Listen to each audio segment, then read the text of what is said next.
자, 이 시간에는 오늘 함께 나눌 말씀 보도록 하겠습니다.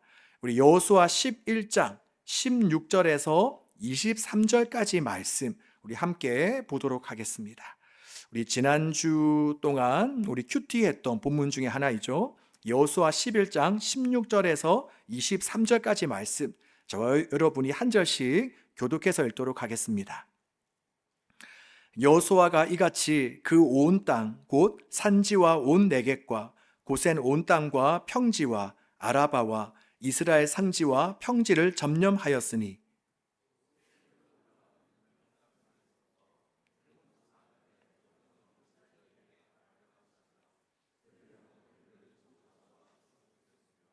여호수아가 그 모든 왕들과 싸운 지가 오랫동안이라.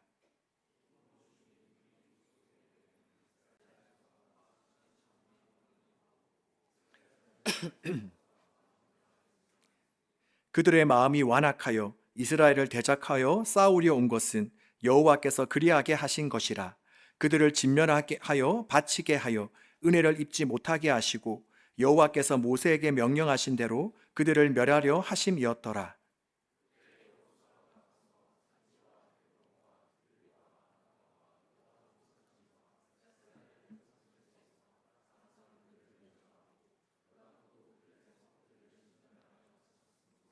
이스라엘 자손의 땅에는 아낙 사람들이 하나도 남지 아니하였고 가사와 가드와 아스돗에만 남았더라.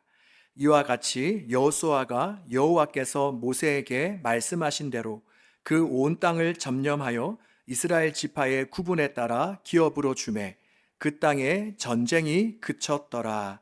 아멘. 저는 요즘에 최근에 즐겨본 드라마가 하나 있습니다. 그것은 바로 서울 자가의 대기업 다니는 김부장 이야기라는 드라마입니다.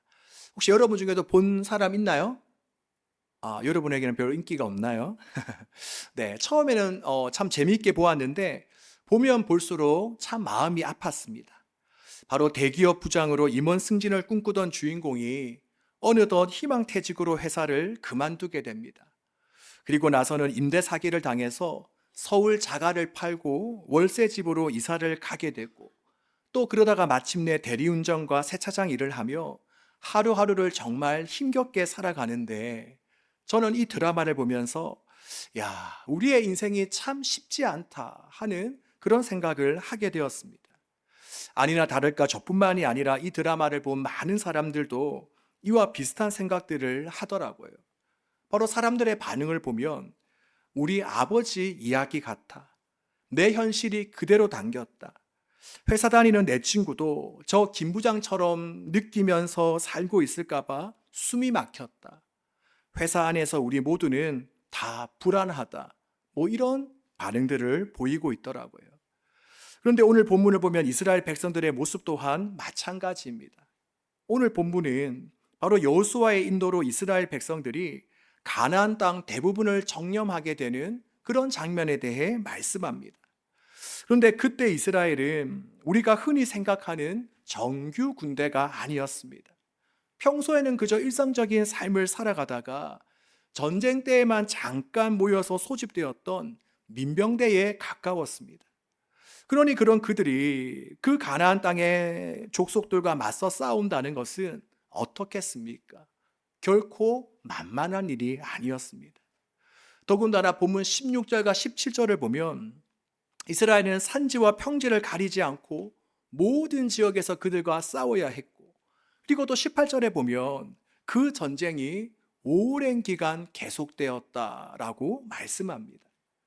학자들은 이 기간을 이야기하기를 약 7년 정도로 추정하고 있는데 우리가 7년이면 참 긴 시간이죠. 요즘 우리 청년들 군대 생활이 얼마나 되죠?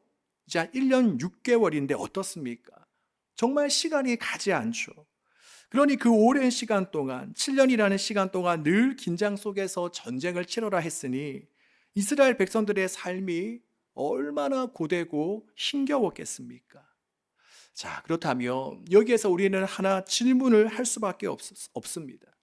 그렇다면 왜 하나님께서는 이스라엘 백성들에게 이토록 길고 숨막힌 그 전쟁의 시간들을 허락하셨을까? 만약 하나님께서 원하시면 어떻습니까? 그저 그냥 한 방에 가나안 족속들을 다 쓸어버리고 그 뒤에 편하게 이스라엘 백성들이 그 땅에 들어가도록 하실 수도 있습니다. 그런데 하나님께서는 왜 이스라엘 백성들이 힘겹게 싸우면서 정말 어렵게 그 땅을 정복해 나가도록 하셨을까요? 이것은 오늘 본문에서 뿐만이 아니라 오늘 본문의 사건보다 몇백 년 전 훨씬 앞에 있었던 아브라함 때도 마찬가지입니다. 우리가 잘 아는 창세기 12장에 보면 하나님께서는 아브라함을 불러서 너는 지금 너가 살고 있는 땅과 너가 태어난 곳과 아버지의 집을 떠나서 내가 너에게 보여주는 땅으로 가라 라고 말씀하셨습니다. 그런데 이때 하나님께서는 아브라함에게 너가 어디로 가야 될지 정확한 위치를 말씀해 주시지 않으셨습니다.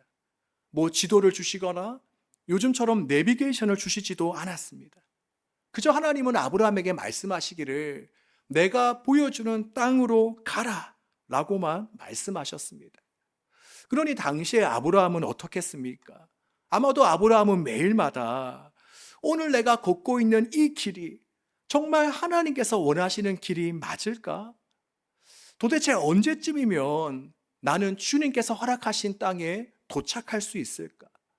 또 오늘 길을 걸어가다가 혹시 내가 강도를 만나면 어떡하지 하는 그런 생각들을 날마다 하게 되었을 것입니다. 자, 그렇다면 도대체 그 이유들은 무엇이겠습니까? 바로 하나님께서 이스라엘 백성들로 하여금 내가 너를 사랑한다라고 말씀하시면서도 그들이 하루하루 전쟁을 치르며 직접 땅을 정복하게 하시는 이유, 또한 아브라함으로 하여금 어디로 가야 하는지, 또 하나님께서 예비해 놓으신 땅에는 언제쯤 도착할 수 있는지 알지 못한 채 그저 막막하게 한 걸음 한 걸음을 내딛게 하신 그 이유는 도대체 무엇이겠습니까? 여기에는 많은 이유들이 있겠지만 그 이유 중 두 가지만 짧게 먼저 살펴보면, 먼저 하나님께서 그렇게 하신 이유는 바로 이스라엘 백성들이 하루하루 하나님만을 의지하며 살아가도록 하시기 위해서입니다. 자, 하나님께서 그렇게 허락하신 이유가 뭐라고요? 바로 이스라엘 백성들로 하여금 하루하루 주님을 생각하며 주님을 붙잡고 살아가도록 하기 위해서입니다.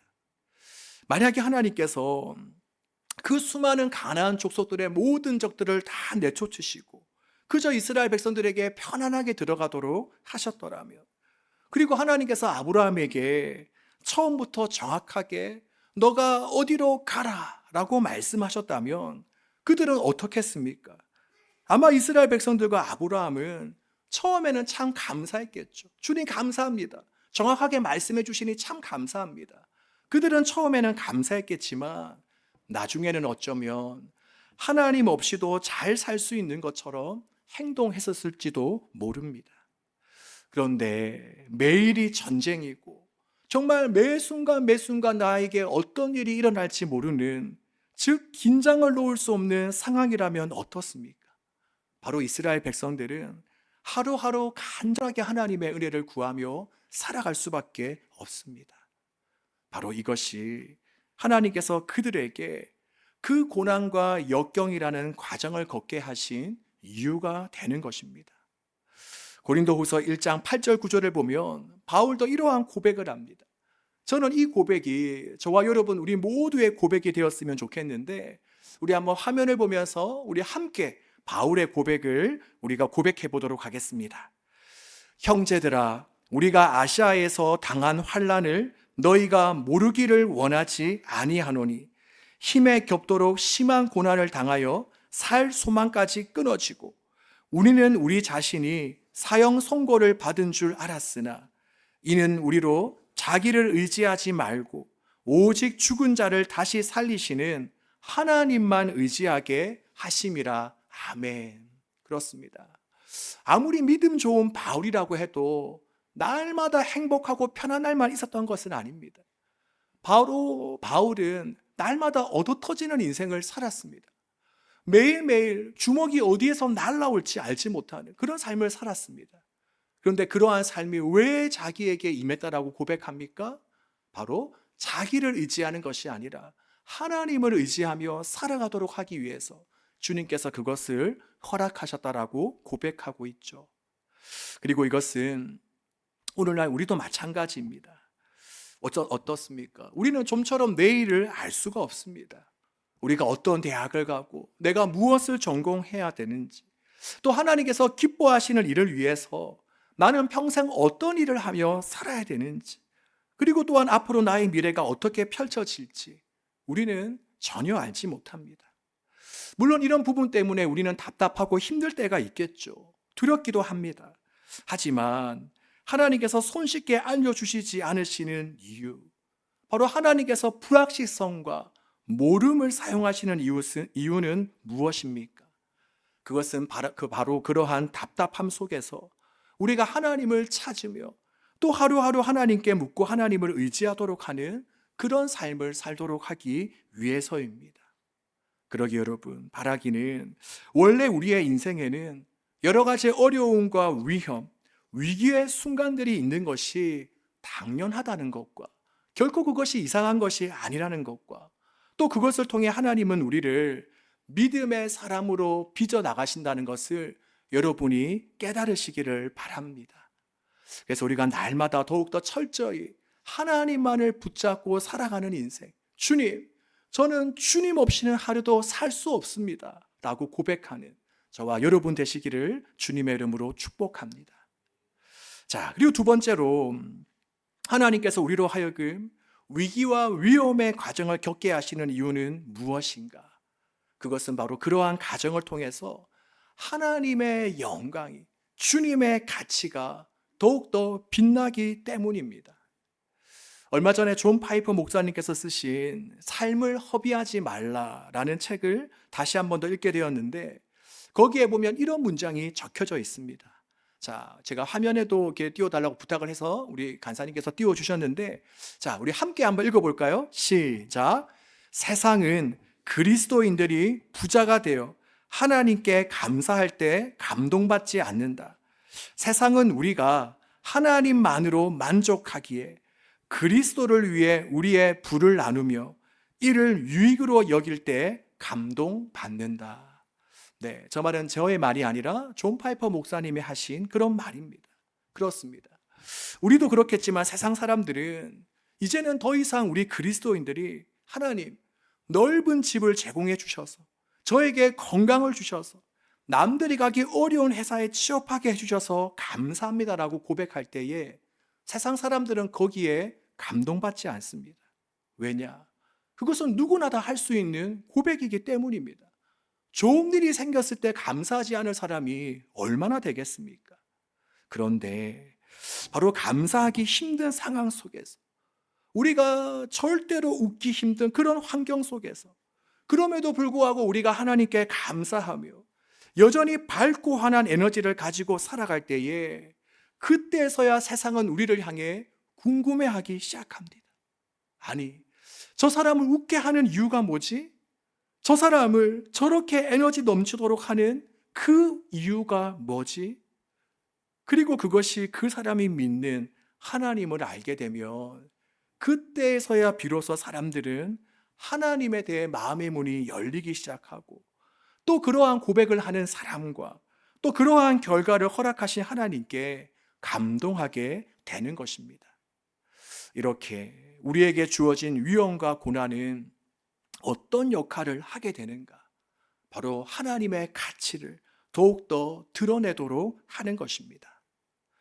그러기 여러분, 바라기는 물론 우리가 하나님께서 복과 은혜의 손길을 펼치실 때도 그것이 나에게서 비롯된 것이 아니라 하나님께로부터 온 것임에 대해서 우리가 감사해야 되겠지만, 우리가 거기서 더 나아가서 우리가 전혀 웃거나 환한 얼굴과 그리고 긍정적인 태도와 자세를 취할 수 없는 상황 속에서도 우리가 주님으로 인해 기뻐하며 감사할 수 있기를 바랍니다. 그래서 우리를 통해서 주님께서 더욱더 영광 받으시고 하나님의 가치가 이 땅 가운데 더욱더 빛날 수 있기를 주님의 이름으로 축복합니다. 바라기는 이곳에 그런 청년이 단 한 사람이라도 나올 수 있기를 주님의 이름으로 기도드립니다. 자, 그리고 이어서 21절을 보면 이스라엘이 아낙 자손을 쳐서 멸했다라고 기록하고 있습니다. 자, 안악 자손.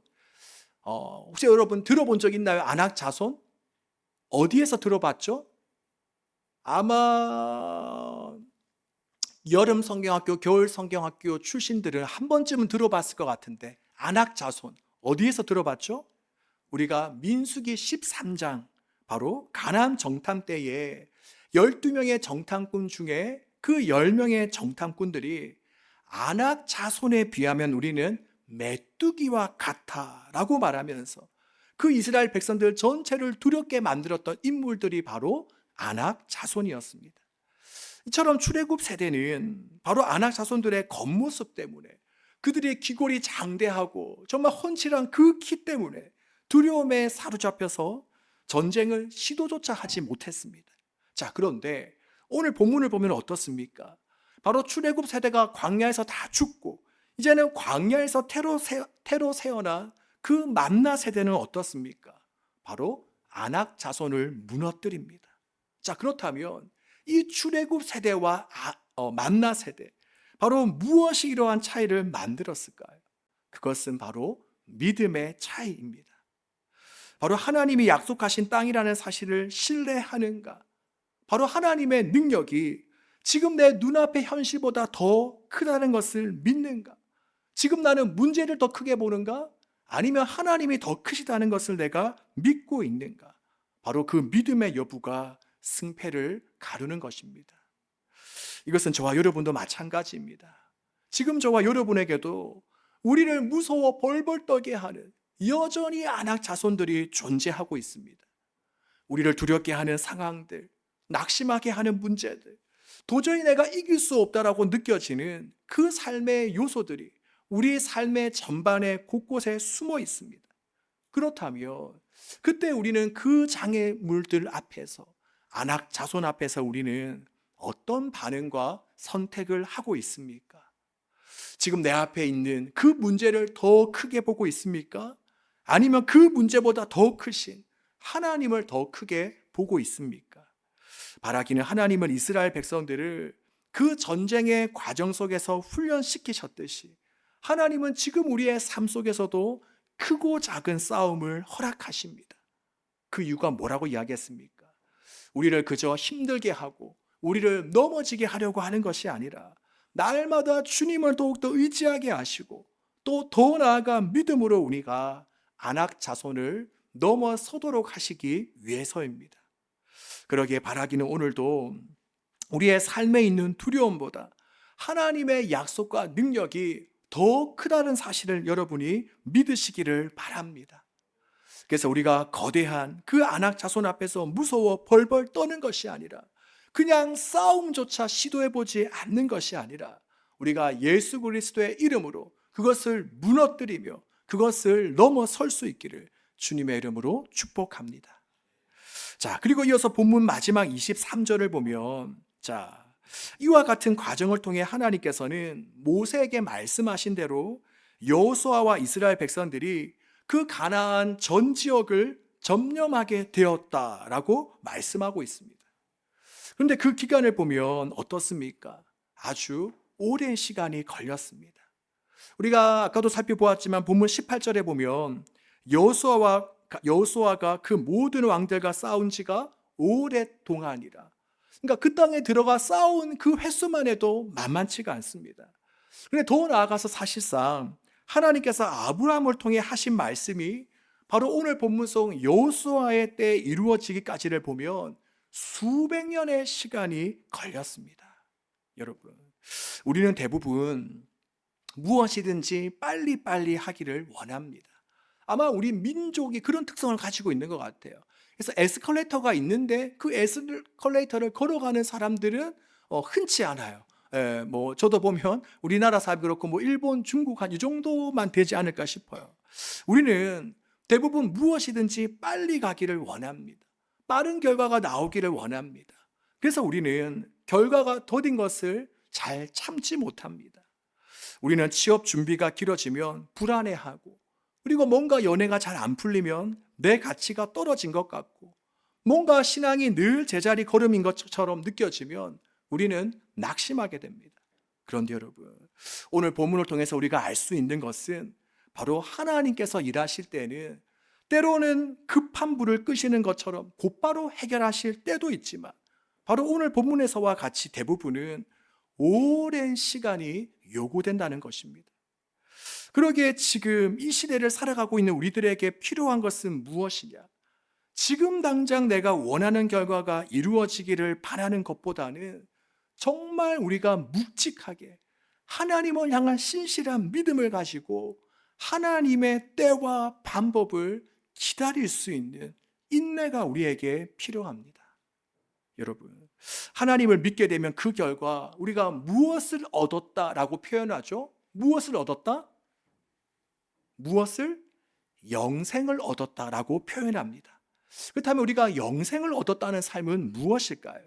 이것은 우리가 말 그대로 영원한 생명을 얻었다라는 그런 표현이기도 하지만, 그와 동시에 뭐냐? 우리가 영생을 얻었다라는 말은 이제는 우리가 일시적인 관점이 아니라 영원이라는 관점을 소유하게 된 것을 말합니다. 즉 우리가 당장 눈앞에 있는 것을 바라보는 인생이 아니라 하나님의 시각으로 멀리 내다볼 수 있는 그 시각을 가졌다는 것을 의미합니다. 그러니 여러분, 우리는 더 이상 지금 당장 병이 났고, 지금 당장 원하는 시험에 합격하고, 지금 당장 나의 기도 제목이 응답받기를 원하는 것보다는 물론 하나님의 계획표가 그렇게 되어 있다면 그렇게 되기도 하죠. 하지만 사실상 그렇지 않을 때가 오히려 더 빈번합니다. 그러니 우리에게 필요한 것은 무엇이냐? 바로 그저 묵묵히 하나님께서 선하신 뜻을 이루실 것을 믿고, 우리는 오롯이 우리가 갈 길, 내가 해야 될 역할, 주님께서 맡겨주신 그 사명의 길을 묵묵히 걸어가기만 하면 되는 것입니다. 그러면 여러분, 그 결과는 언제 이루어지죠? 그것은 우리가 알 바가 아닙니다. 그것은 내 때에 이루어질 수도 있고, 아니면 우리 자녀 세대 때에, 혹은 그 다음 세대에 더 늦게, 우리가 생각하는 것보다 훨씬 더 늦게 이루어질 수 있습니다. 그러니 결과를 바라보는 것, 결과에 따라서 일희일비하는 것은 저와 여러분이 해야 될 우리의 영역이 아닙니다. 그저 우리는 하나님의 말씀과 뜻에 따라 순종하며 나아가기만 하면 됩니다. 그리고 그 결과는 그냥 하나님께서 보시기에 가장 합당한 때에 이루어 주실 거야. 그때는 하나님께 맡겨드리면 되는 것입니다. 여러분, 우리가 북한 땅을 위해 기도하죠. 여러분, 기도하십니까? 기도해야 되죠. 그런데 우리가 사실상 그 때가, 하나님의 때가 언제 이루어질지 우리는 알 수 없습니다. 알 수 없다고 기도 안 하나요? 그렇지 않죠. 우리가 그 때를 알 수 없지만 우리가 북한 땅을 위해 기도해야 되는 것입니다. 우리의 가정의 구원을 위해 기도하죠. 근데 우리가 보기에 전혀 이루어질 것 같지 않아요. 그러면 낙심하고 포기합니까? 그렇지 않습니다. 우리가 그 결과는 하나님께 맡겨드리고, 우리는 그저 해야 될 일, 우리가 그 구원을 위해 기도하면 될 뿐입니다. 그러기에 우리는 나의 기도가 꼭 내가 원하는 때에, 내가 살아있는 때, 내 때에 이루어지기만을 너무 조급하게 기다리지 말고, 우리가 넉넉한 마음과 기다림의 자세를 가지고 흔들리지 않는 믿음을 가지고 살아가야 하는 것입니다. 그러기에 다시 한 번 더 말씀드리면, 우리는 빨리 그 결과에만 집착하기보다는 바로 다니엘의 세 친구의 고백처럼 그리 아니하실지라도 우리는 묵묵히 주님의 말씀 따라 우리가 해야 될 사명 따라 살아가기만 하면 되는 것입니다. 그렇게 살아가는 저와 여러분 되시기를 주님의 이름으로 축복합니다. 자, 이제 23절 통해서 한 부분만 더 말씀드리면, 자, 이건 말씀드리고 이제 마무리하려고 하는데요. 자, 바로 앞에서도 말씀드렸듯이 이스라엘 백성이 이제 가나안 땅을 차지하는 것이 완료가 되었습니다. 그 완료의 과정에 보면 앞에서도 말씀드렸듯이 하나님의 계획과 일하심이 있습니다. 이것 없이는 되지 않죠. 근데 이것과 함께 또 무엇이 있었냐? 바로 맡은 바 소임을 당한 여호수아의 헌신과 충성이 있었습니다. 저도 마찬가지지만 많은 사람들을 보면 우리가 뭔가 시작은 잘합니다. 시작은 열심히 해요. 근데 그 일을 계속해서 지속해 나가고 또 완성해 나가는 것은 참 어려워합니다. 그래서 보통 우리는 연초가 되면 많은 일들을 결심하죠. 지금 혹시 여러분 2026년이 되면 내가 이러이러한 것들 해야겠다, 혹시 다짐하고 결심한 우리 청년들이 있습니까? 보통 우리가 연초가 되면 내가 올해부터는 뭔가 아침에 일찍 일어나서 건설적인 일을 해봐야겠다. 또 올해부터는 내가 큐티도 빠지지 않고 해야 되겠다. 자, 그런데 한두 달이 지나면 어떻습니까? 꾸준히 그것을 이어가기가 참 쉽지 않습니다. 그런데 오늘 본문 속 여호수아는 어떻습니까? 바로 하나님께서 명령하신 일들을 끝까지 붙잡고 도중에 흔들리거나 중단하지 않았습니다.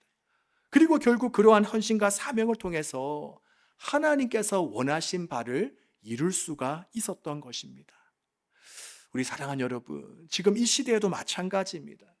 하나님께서는 특별히 잘난 사람이 아니라 하나님의 신실하심과 선하심을 믿고 또 하나님께서 나에게 맡겨주신 그것이 크거나 작거나 무엇이든 상관없이 그 일을 충성되게 감당하는 자를 통해서 지금도 주님의 일을 이루어 나가고 있습니다. 그러기에 만약 여러분이 내년에 뭔가를 하기로 주님 앞에서 결단했다면 그것이 공부이든 또 취업을 준비하는 것이든 취미 활동이든, 그리고 또 교회에서 구역장이나 새가족 리더, 찬양팀, 방송실, 우리가 보이지 않는 곳에서 헌신하고 섬기기로 결심했다라면 우리가 도중에 중도하거나 포기하지 말고 우리가 한번 꾸준히 감당할 수 있기를 바랍니다. 그러면 반드시 하나님께서 그 일을 헛된 것으로 만들지 않고 하나님께서 원하시고 바라시는 일들을 되게 하시는 것에 바로 여러분을 사용해 가실 것입니다. 자, 그런데 물론 앞에서도 말씀드렸듯이 그렇게 하는 것이 참 사실상 쉽지가 않습니다. 내가 결심한 말을 끝까지 이어가는 것이 참 쉽지가 않습니다. 그래서 하나님께서는 우리에게 공동체를 허락하신 것입니다. 만약 구역장이 힘들어 보인다면 구역장인 여러분들이 구역장에게 요즘 힘든 일 없냐고, 내가 기도해 줄게라고 말할 수 있어야 되는 거죠. 또 우리가 임원이 힘들어 보인다면 바로 청년부 회원인 여러분들이 가끔은 맛있는 것도 사주면서 그때는 저도 좀 불러주시고 이렇게 또 위로도 해줄 수 있어야 되는 것입니다. 물론 그 반대의 경우도 마찬가지고, 그래서 넘어지려고 할 때, 우리가 낙심이 될 때 우리가 함께 기도해주고 붙잡아 줌으로 말미암아 하나님께서 그 영혼에게 맡겨주신 그 사명을 끝까지 감당할 수 있도록 우리가 함께 동력하며 나아가야 하는 것입니다. 그리고 그러할 때 결국 하나님의 뜻과 계획은 우리를 통해 이루어지게 될 것이죠. 그래서 여러분, 우리가 공동체로 있는 것이 그냥 어떤 아무런 이유 없이 우리가 함께 모이는 것이 아니라 바로 주님께서 이러한 이유와 뜻을 위해서 우리를 공동체가 되게 하셨구나라는 것을 기억하면서 서로를 일으켜주고 세워주고 위로해주고 기도해줄 수 있는 저와 여러분 되시기를, 그래서 우리가 끝까지 주님께서 맡겨주신 그 사명 감당하며 달려나가는 우리 모두가 되기를 주님의 이름으로 축복합니다.